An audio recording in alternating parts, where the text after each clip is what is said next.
أفمن شرح الله صدره للإسلام فهو على نور من ربه فويل للقاسية قلوبهم من ذكر الله أولئك في ضلال مبين.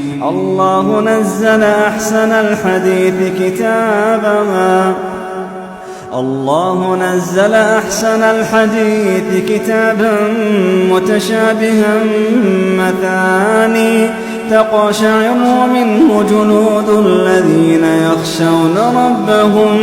ثم تلين جلودهم وقلوبهم إلى ذكر الله ذلك هدى الله يهدي به من يشاء ومن يضلل الله فما له من